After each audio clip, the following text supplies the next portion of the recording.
Incarcerated patients are actually some of the patients that are least studied in the United States. Approximately 1.7 million people are behind bars at any given time in the United States, and yet we still know very little about what occurs during prison and jail terms, and especially what happens when those patients are hospitalized.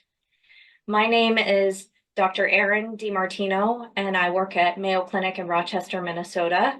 And along with my co-authors, I wrote an article that will be published in the February 2025 Mayo Clinic Proceedings entitled A Primer on Carceral Health for Clinicians, Care Delivery, Regulatory Oversight, Legal and Ethical Considerations, and Clinician Responsibilities. So the U.S. prison population is aging. There are many special populations encompassed within people who are incarcerated: women, older adults, youth, patients with severe psychiatric disorders, substance use disorders. And yet we don't know very much about the health of those patients and the experiences of those patients when they are transferred into the acute care setting or the hospital. And so my colleagues and I decided to write a kind of all-encompassing primer to help busy clinicians and other healthcare professionals take better care of incarcerated inpatients. I'll first start with a little bit of language nomenclature. We try to avoid words like prisoner or inmate, which can be stigmatizing and can place the worst moment of a person's life in the foreground. Instead, when we're taking care of a patient, we view them primarily as a patient. And so we might refer to their carceral status like, say, they are an incarcerated patient. People who are incarcerated may come into the hospital setting or the clinic setting from a couple of different correctional systems. So they may come from federal prison, they may come from the State Department of Corrections, they may also come from jails, which are usually run by municipalities, sometimes run statewide. And so when a clinician is taking care of an incarcerated person, you may or may not even know what type of facility that they're coming from. And that may be relevant when you're starting to think about discharge planning. It's always worthwhile asking the correctional officers who accompany the patient and sometimes calling back to the facility itself. A little bit about healthcare. Incarcerated people have a constitutionally afforded right. It's a limited right, but to receive health care. And so they are the only population in the United States that have a constitutionally protected right to health care. That health care often does occur within the carceral setting. And so that may be primary care type services and other acute care type services within the jail or prison itself. But many of these patients are medically complex or develop an acute illness and require an escalation of care that exceeds the capabilities of the local facility. And so they may be transferred to a local clinic or a local emergency department or inpatient setting where non-correctionally trained physicians, nurses, et cetera, may come into contact with them. And this is part of the reason why we wrote this primer, because many of us are not trained and receive no specific education about the particularities of interacting with incarcerated people.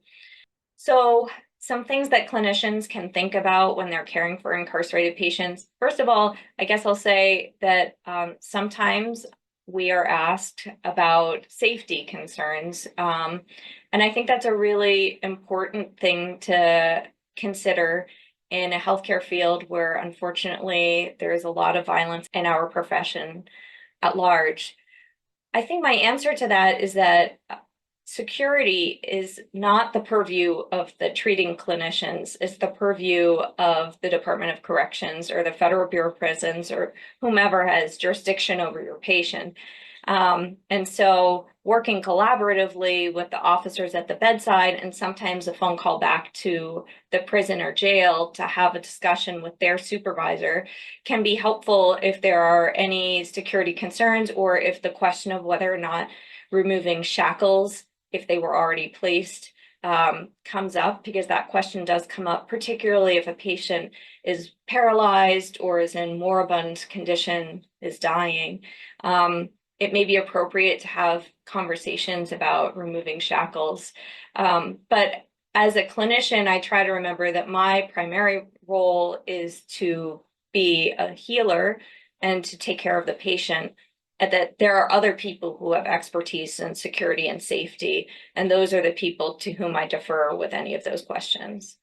I think one of the most important things is to just have an awareness of the carceral system and to treat each patient as first and foremost a patient. There are other complexities to their lives that are and to their care that can be relevant to your doctor-patient relationship or nurse-patient relationship. But in general, I think the guiding principle is to look at each patient as an individual and try to uphold each individual's dignity.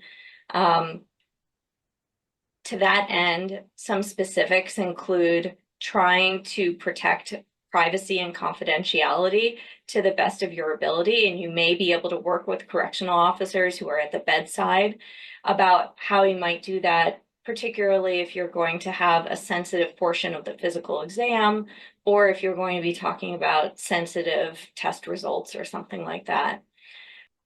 Another thing that you can do is to work with the medical team back at the patient's facilities, so their jail or prison, and talk to them about whether it's possible to initiate a compassionate release request, particularly if the patient has a severe life-limiting illness.